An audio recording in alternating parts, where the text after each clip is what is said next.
ఆరుతో యమధర్మరాజుల వారు నీ చెల్లిపైన సర్పదాడి జరగబోతుంది అనగానే నన్ను పంపించండి, నేను నా చెల్లిని కాపాడుకుంటాను అని ఆరు అంటూ ఉండగా ఈ వేషధారణలో నువ్వు వెళ్ళరాదు అని అంటూ ఉంటాడు యముడు. అప్పుడు ఆరు సరే ముంగీసలా వెళ్ళనా అంటూ ఉండగా ఆల్రెడీ ఒకసారి అలా వెళ్ళావు కదా, ఇప్పుడు అలా వెళ్ళడానికి వీల్లేదు అని అనడంతో మరి ఎలా వెళ్ళనో మీరే చెప్పండి అని ఆరు అడుగుతుండగా నువ్వు కూడా పాము రూపంలో వెళ్ళు అంటాడు యముడు. సరే నేను వెళ్తాను అని అంటూ ఉండగా ఒక్కటి గుర్తుంచుకో బాలిక, ఆ కాలసర్పం కోరల నిండా మహాకాలకుట విషం నిండుంది. ఒకవేళ నువ్వు గెలవక ఓడిపోతే మాత్రం నీ ఉనికి కూడా ఉండదు. అసలు నువ్వు చనిపోయావు, ఇప్పుడు నీకు ఆ ప్రేమ అభిమానాలు అవసరమా? నీ ఉనికి కూడా కోల్పోతావా అని అడుగుతుంటాడు యముడు. నేను చనిపోయినా కూడా ఒక భర్తకి భార్యని, చెల్లికి అక్కని, నలుగురి పిల్లల తల్లిని, నా చెల్లిని కాపాడుకుంటానని, అవసరం ఉన్నప్పుడు నేను వస్తానని మాట ఇచ్చాను. అక్క అక్క అన్న పిలుపు నాకిక్కడి దాకా వినబడుతుంది. నా చెల్లిని కాపాడుకోవడానికి నా ఉనికిని కోల్పోయినా కూడా నాకు అభ్యంతరం లేదు, నేను వెళ్తాను అని అంటూ ఉంటాడు ఆరు యమునితో. అప్పుడు యముడు ఆరు క్యారెక్టర్కి చాలా ఇంప్రెస్ అవుతాడు. వెళ్ళమన్నట్టు నెత్తి మీద చెయ్యి వేసి ఆశీర్వదిస్తున్నట్టు చెప్తూ ఉంటాడు యముడు. వెళ్ళబోతూ ఒక్క నిమిషం ఆగి మళ్ళీ నేను తిరిగి వస్తానో తిరిగి రానో అని మీరే చెప్పారు కదా ప్రభు, తండ్రి లాంటి మీ ఆశీర్వాదం తీసుకుని వెళ్తాను అని యముడి కాళ్ళకి దండం పెట్టి మాయమైపోతుంది ఆరు. బాగి రూమ్ బయట మనోహరి చెంబ ఇద్దరు కాలా కోసం వెయిట్ చేస్తూ ఉంటారు. ఇక బాగి జ్యూస్ తాగి 10 నిమిషాలు అవుతుంది, టాబ్లెట్ వేసుకోమని మీ నాన్నగారు చెప్పారు, లేదంటే మళ్ళీ అడుగుతారు అని అనుకుంటూ ఉంటుంది బాగి. అప్పుడే చెంబ వెరీ గుడ్ కాలా అని అంటుండగా ఎక్కడున్నాడు కాలా అనడంతో పైకి చూపిస్తుంది. బాగి తలపై ఉన్న ఫ్యాన్ పైన కాలా చుట్టుకొని ఉంటాడు. అక్కడి నుండి బాగిపై దూకాలని ట్రై చేస్తూ ఉంటాడు కాలా. కాలా ఖచ్చితంగా బాగిని చంపేస్తాడు అని చెంబ నమ్మకంగా చెప్తూ ఉంటుంది. కాలా దూకబోయే టైంకి టాబ్లెట్ వేసుకోవాలని బాగి బెడ్ మీద నుంచి పైకి లేస్తుంది. మళ్ళీ కాలా గురి తప్పుతుంది. కాలా కింద పడడంతో ఏదో కింద పట్టు సౌండ్ రావడంతో అటు ఇటు చూస్తుంది బాగి. కానీ అప్పటికే బెడ్షీట్లోకి దూరిపోతాడు కాలా.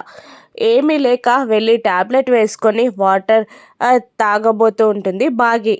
అక్కడికి వచ్చి అక్కడ వాటర్ గ్లాస్ పెట్టే టైంలో కాటు వేయాలని చూస్తూ ఉంటాడు కాలా.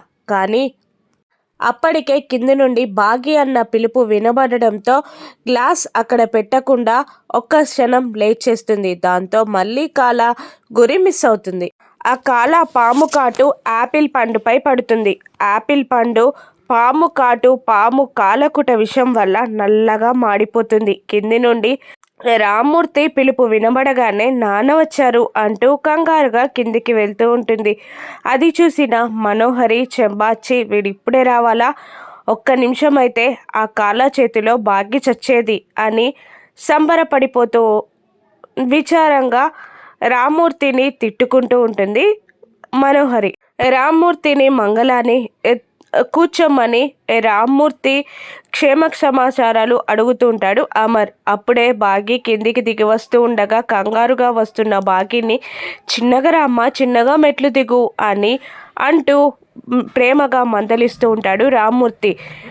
ఇంట్లో ఉన్న ప్రాణమంతా నీ మీదేనమ్మా, 2 మనవలు 2 మనవరాళ్ళు ఉన్నా కూడా నీ కూతురంటే ఇష్టం, నీకు పుట్టబోయే బిడ్డ కోసం చాలా ఎదురు చూస్తున్నారు అనగానే రామ్మూర్తి కూడా నాకు 2 మనవలు మనవరాళ్ళు ఉన్నా కూడా బాగికి పుట్టబోయే బిడ్డ ప్రత్యేకం, ఎందుకంటే అరుంధతియే నా కూతురి కడుపున పుట్టబోతుంది అని అంటుంటాడు రామ్మూర్తి. అందరూ కూర్చున్నాక నేను బాగికి సీమంతం చేయాలనుకుంటున్నాను బాబు అనగానే చెయ్యండి మావయ్య అంటాడు అమర్. అది బాబు అంటుండగా ఖర్చుకు వెనకాడకండి, నేనిస్తాను అని అమర్ అనగానే అలా కాదు బాబు, ఖర్చు మేమే చూసుకుంటాం, కానీ మా ఊరిలో జరిపిస్తాను అని రామ్మూర్తి అనగానే లేదు మావయ్య దానికి నేను ఒప్పుకోను అనడంతో భాగ్య కూడా అదేంటండి 9 నెలల శ్రీమంతం పుట్టింట్లోనే కదా చేసేది అంటూ ఉండగా నువ్వు 9 నెలల ప్రెగ్నెంట్వి అంత దూరం జర్నీ చేస్తే రిస్క్ అవుతుంది వద్దు అంటూ ఉంటాడు అమర్. మీరు ఒప్పుకుంటారని ఆశతో వచ్చాను బాబు అని అంటుండగా లేదండి అంత జర్నీ చేయడం కరెక్ట్ కాదు నేను ఒప్పుకోను అని అమర్ అంటూ ఉంటాడు. అప్పుడు నేను చెప్పానా అల్లుడు గారు ఒప్పుకోవాలని, అయినా దేనికైనా అదృష్టం ఉండాలి అని మంగళ వెటకారంగా మాట్లాడుతూ ఉండగా అరుంధతి 4 కాన్పులైనా కూడా తన సీమంతాన్ని నేను చెయ్యలేకపోయాను. ఇప్పుడు భాగ్య సీమంతం చేస్తానంటే మీరు ఒప్పుకోవట్లేదు. ఆడపిల్లకి పెళ్ళయ్యాక ఆడపిల్ల భర్తకే కదా హక్కులుండేది. మాకు బాధ్యతలు తప్ప అధికారాలు ఉండవు కదా అని అంటూ ఉంటాడు రామ్మూర్తి బాధగా. మీ మనసు నొచ్చుకున్నా నేనేం చేయలేను మామయ్య గారు ఈ విషయంలో.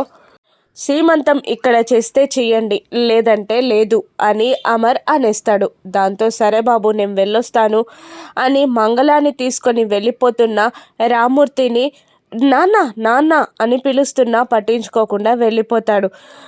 మాటలకి బాధపడ్డట్టున్నారు నాన్న అంటుండగా పర్లేదు నేను వెళ్ళి తర్వాత క్షమాపణ చెప్పి తీసుకొస్తాను అని అమర్ అంటూ ఉంటాడు. డెలివరీ అయ్యే వరకు ఉండమన్నా కూడా ఉండకుండా రామ్మూర్తి వెళ్ళిపోతాడు. అది కాదండి అని భాగ్య ఏదో చెప్పబోతుండగా ఈ విషయంలో నేను ఎవరి మాట వినను నువ్వు పైకి వెళ్ళు అని అమర్ అనడంతో భాగ్య మారు మాట్లాడకుండా పైకి వెళ్ళిపోతుంది. ఇక ఆరు అదే టైంలో లాన్లో ప్రత్యక్షమవుతుంది. ఇక రామ్మూర్తి మంగళ తిట్టుకుంటూ వెళ్తూ ఉండగా పాము బుసలు కొట్టిన సౌండ్ వినబడడంతో ఏంటే బుసలు కొడుతున్నావు అని రామ్మూర్తి అంటుండగా నేను కాదు నువ్వే నీకే మొసొస్తుంది అంటూ ఉంటుంది మంగళ.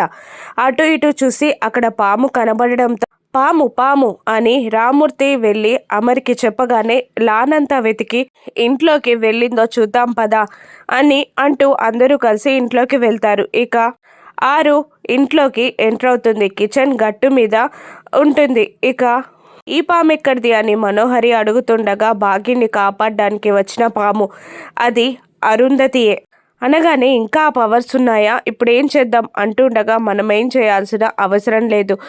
అమర్ చేసిన యాంటీ స్నేక్ జెల్ వల్ల ఆల్రెడీ మత్తుగా ఉంది. స్పృహ తప్పిపోయాక మనం తీసుకెళ్ళి చంపేద్దాం అని చెంబ అనగానే సూపర్ ప్లాన్ అంటుంది మనోహరి. ఇక అమర్ వాళ్ళు లోపలికి వచ్చి పాముని చూసారా అంటుండగా అక్కడ మూలన చూసాం అని చెప్తుంది చెంబ మనోహరి. అంతా వెతుకుతూ ఉంటారు. కిచెన్లో ఉన్న ఆరుకి స్పృహ తప్పినట్టు అనిపిస్తూ ఉంటుంది. ఆరు నేను స్పృహ తప్పే లోపే నా చెల్లిని కాపాడుకోవాలి అని అనుకుంటూ ఉంటుంది. ఆరు భాగ్యని కాపాడుతుందా? భాగ్య ఆరు ప్రమాదంలో పడతారా? రామ్మూర్తి అమర్పై ఉన్న కోపాన్ని తగ్గించుకుంటాడా? రాను ఎపిసోడ్స్లో చూద్దాం. Thank you for watching.